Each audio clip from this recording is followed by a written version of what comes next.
Welcome to the Hired Geek Podcast, where we explore the impact of EdTech on the student experience with engaging, fun, and relevant conversations that honor the wide range of work happening all across the higher ed ecosystem. I'm your host, Dustin Ramsdell, Community Engagement Lead at Pathify. Join me every week for discussions with some of the best minds in education technology. The Hired Geek Podcast is a proud member of the Enrollify Podcast Network, a robust collection of shows designed to help higher education professionals like you grow every day. Explore all of our other shows at enrollify.org or check out some of my personal favorites linked in the show notes below. Enrollify is made possible by Element 451, the leading AI-powered all-in-one student engagement platform helping institutions create meaningful, personalized, and engaging interactions with students. Learn more at element451.com. Welcome, everyone, to another wonderful episode of the Higher Ed Geek Podcast. This is a special episode. I was hoping to talk with Bryan in person, but the powers that be kept us apart tragically. But thankfully, Bryan was super generous to make some time for me to still do this remotely. So I'm going to kind of guide this conversation how I guided the conversations with the other Enrollify hosts when I recorded with them in person at the Engage Summit recently. So definitely go listen to all those episodes. It was super fun to be able to have that opportunity, and I'm glad that we have time to talk with one another here, Bryan. So we will start as we always do, though. If you want to kind of just briefly introduce yourself and your professional background, kind of what you do now, and then we'll go from there to talk about your podcasts and a bunch of other cool stuff. Great, Dustin. Thanks so much for having me here. My name is Bryan Gross. I'm currently the Vice President for Enrollment Management and Athletics at Hartwick College. I've been in higher ed for the last 20 years across a few different institutions.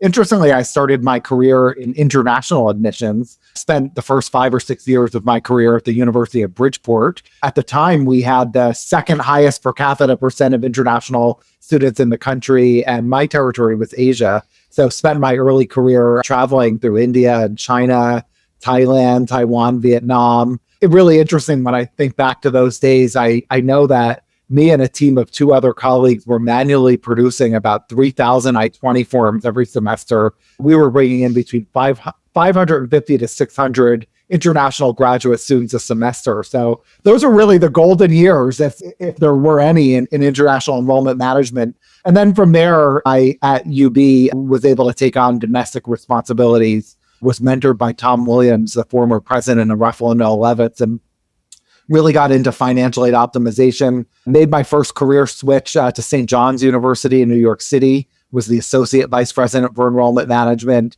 I love that, Dustin. Division I sports, Madison Square Garden, working in Manhattan was really a dream.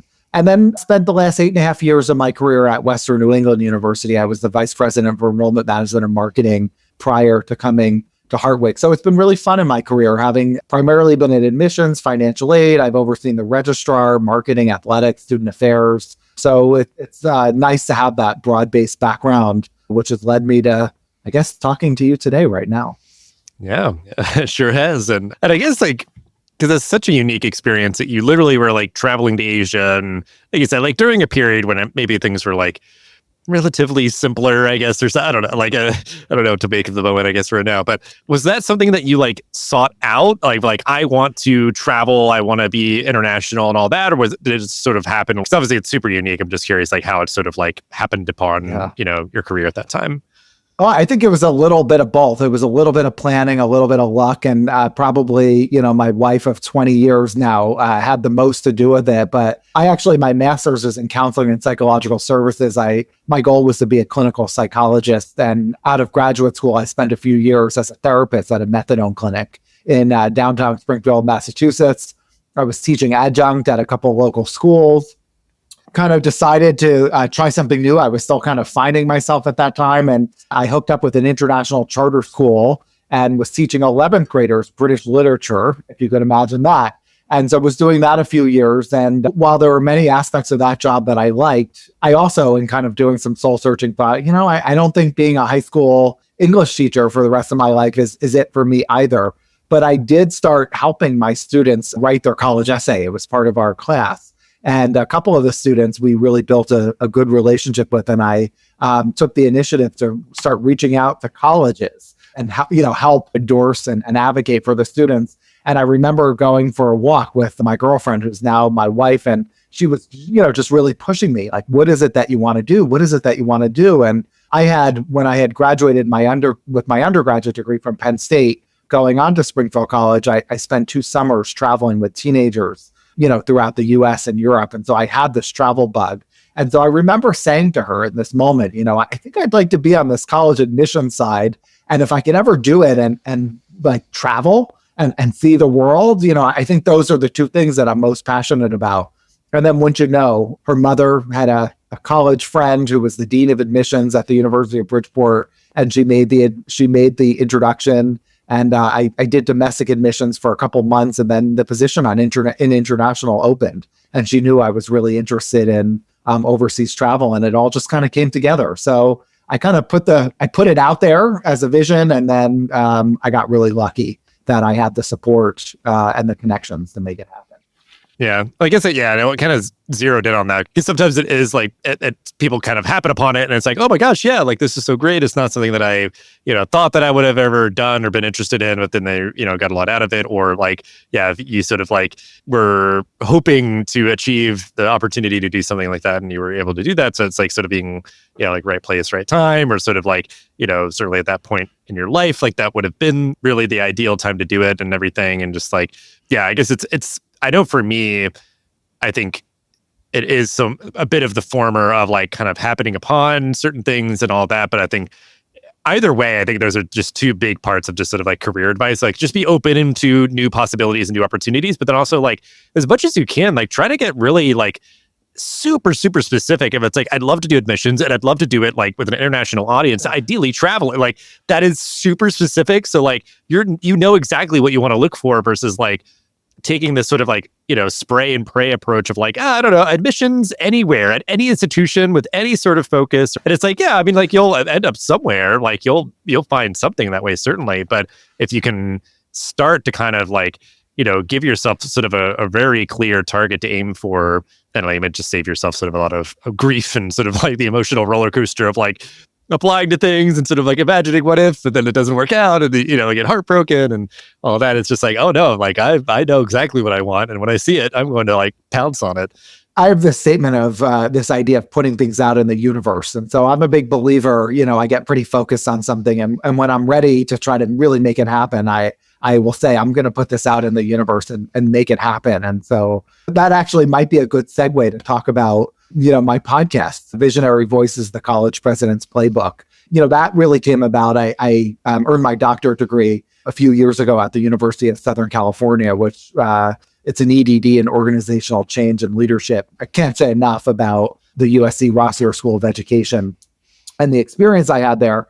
And I wrote my dissertation on collaboration amongst chief enrollment, chief academic, and chief financial officers, and how collaboration might help regional private institutions balance their revenue and expenses. So that was kind of the problem that I was looking at, and really became interested in, again, collaboration based on all my experiences and how powerful collaboration could be.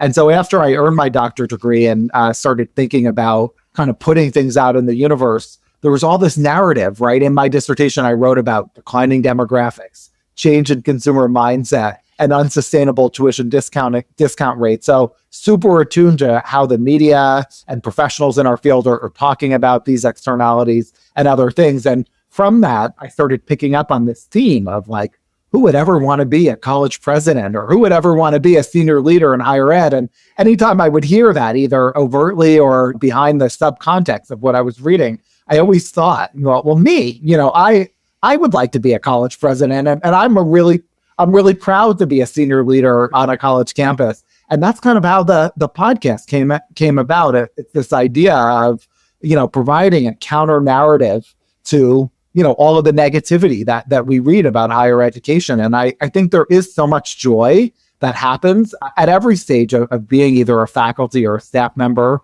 But, working on a college campus is such a privilege. So when we put together Visionary Voices, the College President's Playbook, the theme is we interview a college president every episode and a member of her or his senior leadership team. And we talk about, an initiative, a strategy that required broad-based collaboration on college campus and kind of how that came about. But I set the stage right in the beginning.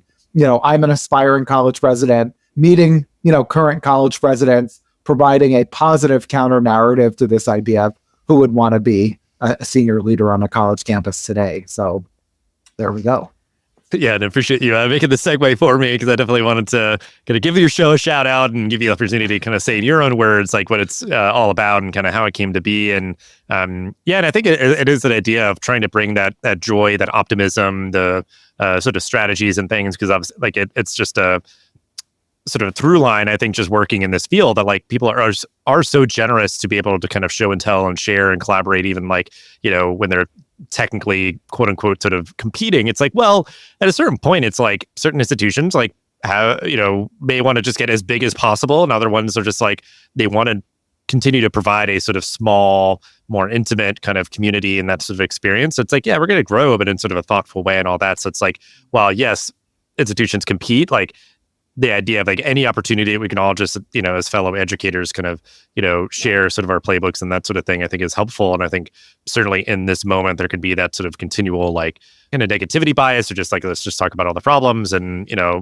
kind of just be like, all right, people, do with it what you will, to go solve all the like major crises out there or whatever. So it's good that you're trying to uplift those like tactics and playbooks and things that are working, Well, thanks, Seth. And one of the points I want to make is, I started off this episode talking about, my background and the schools I was at. And I would say to the audience out there, well, who really cares, what I've done in the past? But the relevance to our conversation now is that for me as a senior leader, I've learned along the way and done a lot of reflecting. And so when I came to Hartwick, it was, the opportunity to really do things, not only based on my experience, but when I wrote my dissertation at USC, I came across research about the power of professional appropriate relationships when it comes to collaboration and generating results. And there actually is peer-reviewed research that shows in a higher ed context, when people enjoy each other's company, when they make time to share, appropriate aspects of their, personal life, when they make time to listen to each other and care about each other, it really builds this sense of collective efficacy, this not only shared understanding of goals, but this shared belief that these goals can be achieved. And so a lot of times on my episodes, I talk about some of these ideas. I'll bring out pieces of research, or I'll ask questions about, how these personal relationships really impact, not only their experience on a day-to-day basis, but results. And it's really affirming to know that when people make the time to build relationships and they genuinely care about others, it's less about, utilizing AI or, making sure that, you have every process map clearly defined or business process re-engineered. It has to start with senior leaders at the highest level collaborating and enjoying each other's company. At least that's what's been inspiring me at Hartwick. Hey there, it's Mallory, Chief Strategist of Enrollify. Higher ed is facing a leadership crisis. The demands on today's college and university leaders are skyrocketing, and talent is leaving the industry at an unprecedented rate. New leaders like you are emerging, but no one is getting the proper training to be successful. Well, Enrollify is here to change that. Our new course, Lessons in Leadership, taught by Dr. Carrie Phillips, will prepare you to be a confident, empathetic, and effective leader. From systems thinking to adaptive leadership, building culture to handling difficult decisions, this comprehensive online course is perfect for new and aspiring leaders. Don't wait. The course starts September 9th, and for a lucky group of 26 students, we have the option to add interactive sessions with Dr. Phillips for personalized guidance. Visit Enrollify.org to learn more. Yeah, that's a good little tease, I guess, of the takeaways folks can get for the show. And I think that is like a powerful thing when you kind of like get kind of like above the fray, I guess, is tactics are important, but I think only in so much as, you have a very visionary leader who is like, curating a really positive culture and getting people together and building those relationships and the rapport and just, so I think that sort of balance or sort of harmony between those two things is, that's a good insight to share. And I think alluding to like things like AI, I think are sort of part of the big waves of digital transformation that are kind of washing over and crashing into institutions right now. And this is what I asked kind of, independently and sort of, taking it as they will to all of the other hosts that I interviewed recently. how is digital transformation impacting your role and or institution right now?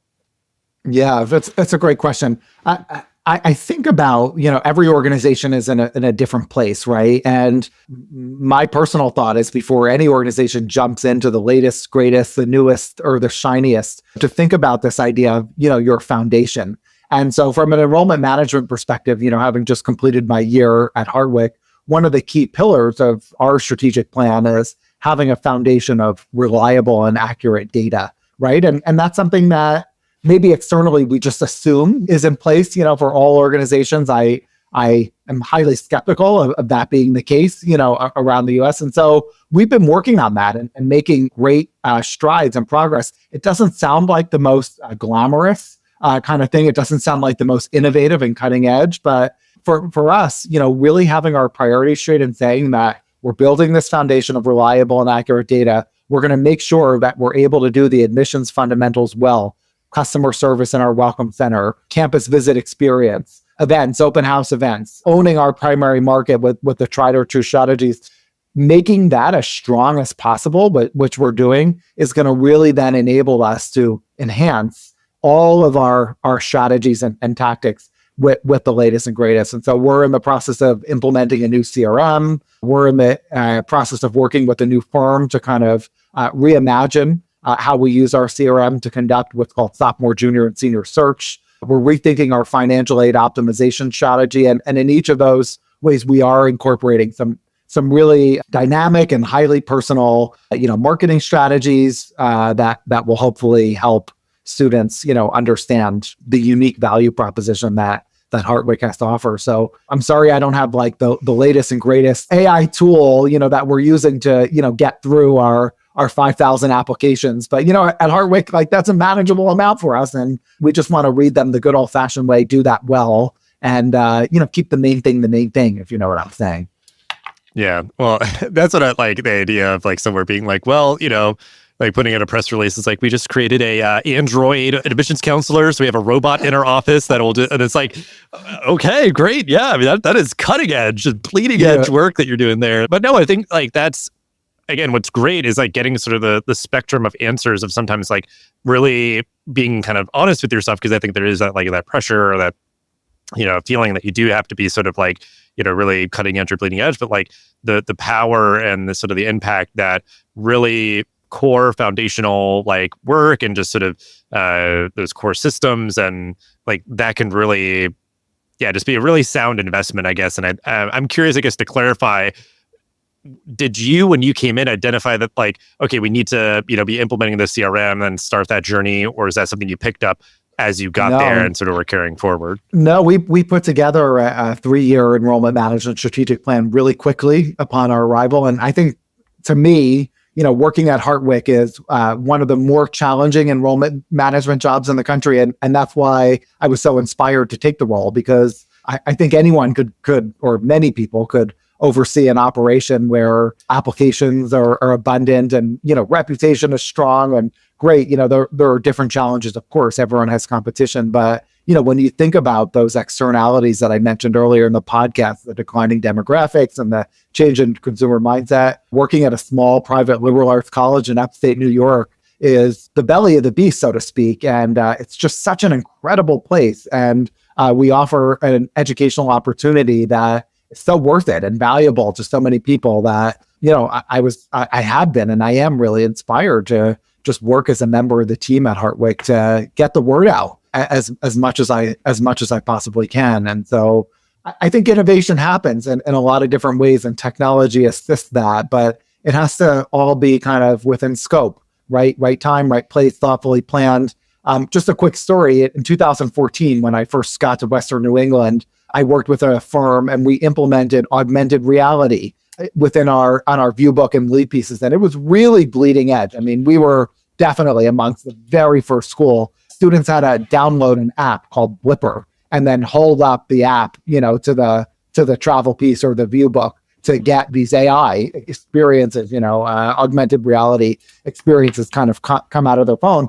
And it was really, really cool, but we were probably 5 or 6 years too early to the market, and in tracking our data, the students weren't as interested in downloading that app. And so over time, the glamour of that application kind of faded away. And I don't think it ended up really helping our enrollment. It was just kind of something new and exciting. And so, coming to a place like Hartwick, for me, it's like every investment we make, every initiative we make, it has to be meaningful and it has to move the needle. And I think you learn that over time with experience. So I think a lot about how does technology and AI enhance a well-constructed plan to really deliver measurable results that are thoughtful and intentional. Yeah. And I think that's what is kind of an important delineation too, is if you make sort of the recognition of like, okay, we just need to like get the word out better. We don't necessarily need to like, cut a bunch of programs and launch a bunch of new programs, like, and all that. It's like, we can, do that as it makes sense to, like a sort of just a natural sort of process of kind of maintenance of things. But I think knowing that, and again, that's, like you said, kind of assisted by technology, but it's just very human, squishy communication kind of stuff of like, what do we say? How are we saying it? Where are we saying it? And are people hearing it in the way that we want to? Like, you can kind of assist all that with technology and everything. But yeah, I mean, that's sort of like the soul searching and not doing things based on what you think you're supposed to be doing and what, is trendy, but really kind of getting down to brass tacks and like making sort of like just a smart strategy, I think. And that's cool, like to hear, because I think it all matters, I guess, of just wherever any institution is at on their digital transformation journey. And that could be like, like either kind of updating core systems or, building like a digital education portfolio or any number of things. But yes, I think that's, just kind of neat to hear kind of where you're at and where your kind of priorities are. Cause I think that's really definitely. Important. And I think one of the things higher ed doesn't do as well, at least in my experience, is kind of taking a project management approach to starting or implementing new things. And so I could have a full-time job just answering all the emails and phone calls that I receive from vendors, and if I took all of their calls, one of the things that they'd all say is seamlessly integrated, bi-directional feed, no problem, minimal load, on you. Of course, based on your smile, I could tell that you agree. I mean, that's oftentimes not going to be the case. But one of the things that I've learned along the way is taking a project management approach to any new product that you take is really important. So we think in our office about things generally in 3 phases: implementation, enhancement, and maintenance. And we put together project plans. We put together systems for key stakeholders to give feedback. But then we bucket their feedback based on our time and our resources and our priorities as to, what are the core things that we need to implement a product. Then we set time for enhancement. And then, of course, we eventually move to maintenance. And this way, the tail is not wagging the dog. We don't have our stakeholders dictating how we as leaders or implementers are spending our time or how we're making our priorities. Mm-hmm. Yeah. And I guess, just kind of keep the term top of mind, I guess, for this episode. I'm sure it'll be the title in some fashion, but just like having a vision, like, where the institution needs to go. If it's like part of it is like, we've got to update systems, we've got to do these things. And like, we're not going to get too distracted from that. Like, that is important work. It takes a long time. It's very complex. We've got to like project management and all that kind of stuff. And then it's like the idea of certain like shiny things. If somebody's like, oh, we should do this, we should do that and all that. It's like, I understand and all that. Like, we've really got to, make sure there's sort of consensus and sort of building a coalition of like, this is the plan, we're going to execute on it and keep some level of flexibility. But I think, just in a lot of different spaces and places, just the focus and the vision, so important, especially in a time when like resources are strapped and all those sort of things. Yeah, enrollment management is really hard. You have all these stakeholders, right? You have administrators, you have faculty, you have a team under you. And I'll say, particularly in dealing with faculty, these ideas come at you. And, I could speak for myself and say that oftentimes throughout my career, I want to build good relationships with the faculty. I want to say yes. I want, it's a good idea, right? But it's so easy to put out an idea, but then what happens? It ends up falling on you or members of your team and takes them off their priority. So I think a good leader is having that vision to understand not only the idea, but what it takes to implement and where it fits within the priorities. And I think that's one of the greatest roles that I could play for my talented team members is block and tackle a little bit, take some of those ideas and help people understand where they fit in the grand scheme of things. And, there is a really nice, polite, collegial way that you could say no to things as well. Yeah.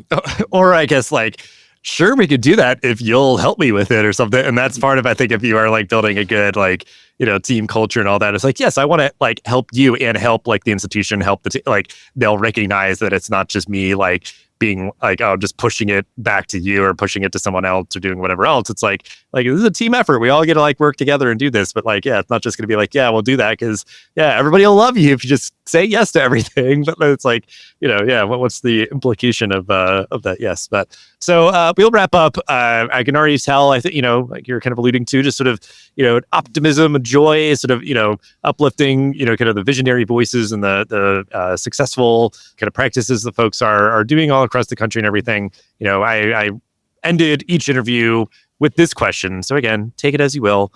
What are you optimistic about when it comes to your work and or just sort of higher ed at large as you look ahead? Obviously, there's a lot of like externalities, a lot of sort of consternation, skepticism, and criticism and things out there. So what's keeping you optimistic about your work? Yeah, I definitely, that's an easy answer here. I'm so optimistic about the students. There's so much, managers talk about colleagues. Oh, it's so hard to navigate this generation and their values are different and they want work-life balance. But I'll tell you, having the privilege to work on a college campus, one of the greatest gifts is being able to take time and spend time with students. So whether it's our Blue Key ambassadors at Hartwick or some of our peer health advisors or our student athletes, just taking the time to have conversations with students in the dining commons or say hello to them when you walk in the hall. I think this generation of the college age adult today, they are smart.